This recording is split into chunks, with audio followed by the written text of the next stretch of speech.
Welcome, everyone. Welcome back to LegalSpeak, a Cold North production. I'm the Law Morris, and this is a video essay series in which I get to talk about the games I've been playing and what I think of the medium as a whole.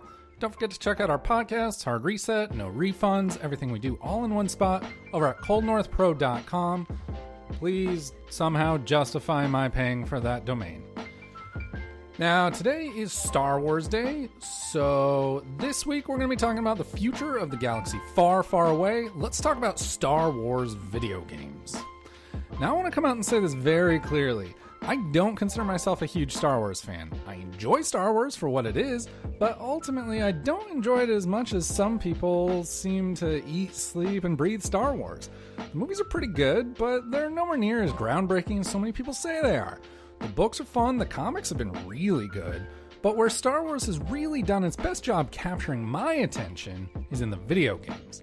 And because video games are the medium that I think is the best for Star Wars, it goes without saying that I haven't really been satisfied with Star Wars in quite some time. Now, in 2013, EA signed a deal with Disney that basically gave them control over the development and publishing of Star Wars video games for 10 years. Now it's 2019. We're rapidly approaching 6 years since that news broke, and what was supposed to be the second golden age of Star Wars games has kind of turned out to be two very okay Battlefront games and continued support for the Old Republic MMO. What we as the audience were expecting and what EA has delivered are two very different things. That's one fine-looking barbecue pit. Why doesn't mine look like that? A near universal love for the franchise across so many different demographics, combined with the power, connections, influence, and resources held by EA, would surely lead Star Wars video games into a new age of innovation and prosperity, right? Nope. EA should have been contracting third-party studios to develop radically different Star Wars games all concurrently to be able to release at least one or two big-budget Star Wars games every single year. What should have happened is DICE should have been put on Battlefront, Respawn on Jedi Fallen Order, Obsidian or BioWare tasked with KOTOR 3, Insomniac on a character-driven adventure spin-off, Bandai Namco put in charge of Rogue Squadron 4, and so many other experimental projects. That's what should have happened. But what actually happened was less, we'll call it ambitious. Now, don't get me wrong, despite all of their flaws, I've actually been a pretty big advocate for Battlefront, and especially Battlefront 2, and you can see the video I made all about that right here. Those games have been fun for what they are, and I've poured many hours into both. And I'm definitely looking forward to Jedi Fallen Order later this year. I don't mean to say that the games are bad. What I'm trying to get at is that EA is not the publishing house that should be handling the Star Wars license, and hopefully, come 2023, Disney won't be renewing their contract. So who should handle Star Wars video games after the dark times? After the Empire? I understood that reference. Once this whole EA debacle is over, I think what will most likely happen is another of the major publishers in the industry will be signed to take over all development and publishing of Star Wars games, still effectively outsourcing almost the entire operation, just to a different publisher. So who should take over? There are only a handful of publishers in the world big enough to handle a property as big as Star Wars. Those being EA, Take-Two, Activision, Sony, Microsoft, Nintendo, and Ubisoft. Obviously, Sony, Nintendo, and Microsoft are out, because Sony and Microsoft would limit which platforms Star Wars games can reach, and while I don't have any contacts at Nintendo, something tells me they wouldn't be real interested. EA is also immediately out, because I'm not making a video theorizing about how EA will get to keep the Star Wars license. I'm making a video about how they're not going to keep it, which really leaves Activision, Take-Two, and Ubisoft. Activision is arguably the second most money-hungry publisher in the industry, and as a result, I would speculate, that Disney will steer clear, so as to avoid making the same mistake twice. Take-Two Interactive would be an interesting choice, but I think they lack a certain uniformity and standardization that Disney has been obsessed with maintaining in Star Wars recently.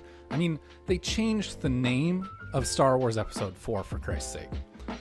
I'm amazed that I'm saying this. But I really think Ubisoft would be the most likely and also the best realistic option for Disney to choose. So I think Ubisoft will take over Star Wars, and honestly, of the options that aren't completely pie in the sky, I think they're probably the best ones to do it. Over the past 2 decades, Ubisoft has taken the Tom Clancy IP and made it into something that everyone can enjoy. In case you missed it, you can find my video on Tom Clancy games right here. Too long didn't watch it? Tom Clancy is an IP that acts as an umbrella for several different series that exist within the same universe. People who want a single-player, story-focused experience can play Splinter Cell. If you want a co-op, squad-based, third-person shooter, play Ghost Recon. Are competitive PvP games your thing? Well, Rainbow Six Siege has you covered. And if you just can't get enough of the shared world, borderline MMO, loot grind, well, Division and now Division 2 have it in spades. All of these games are distinctly different, but still look and feel like they're cut from the same cloth. Ghost Recon is developed by Ubisoft Paris, Rainbow Six is from Ubisoft Montreal, Splinter Cell is from Ubisoft Toronto most recently, and The Division is developed by Massive Entertainment. Ubisoft has orchestrated an unparalleled level of cohesion and cooperation for their studios to share resources all across the globe, which has led to the Tom Clancy franchise being an absolute force to be reckoned with.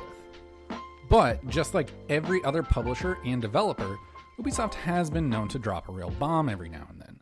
It happened with Rainbow Six Siege and again with For Honor. Oh god, here it comes! Oh, hot, hot, hot, hot! Hot, hot, hot, hot, hot, hot! Hot, hot, hot! Both of those games were huge disappointments when they launched. They weren't quite on par with something like Fallout 76, but at launch, they were bad. But looking at those games now, they have come a really long way and have thriving, dedicated communities. This didn't happen magically.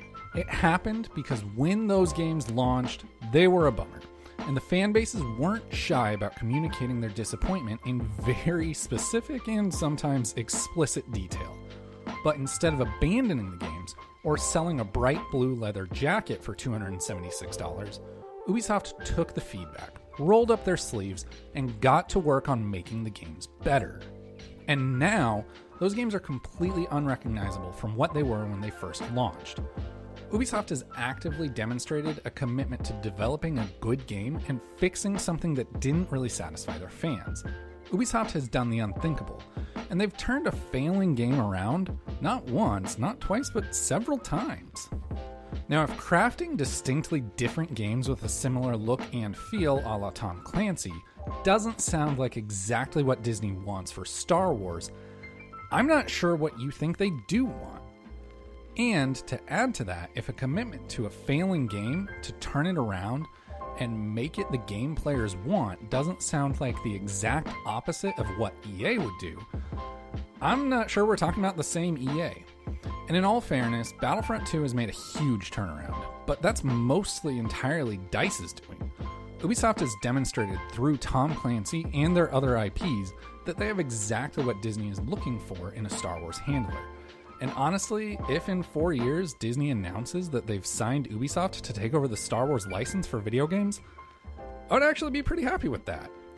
Ubisoft is the second best thing that can happen to Star Wars video games right now.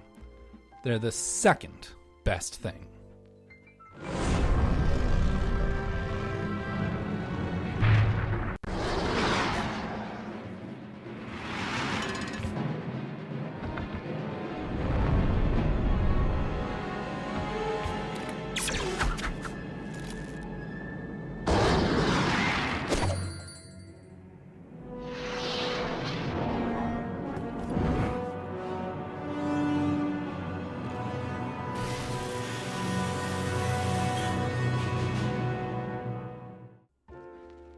Now, we can all dream, right?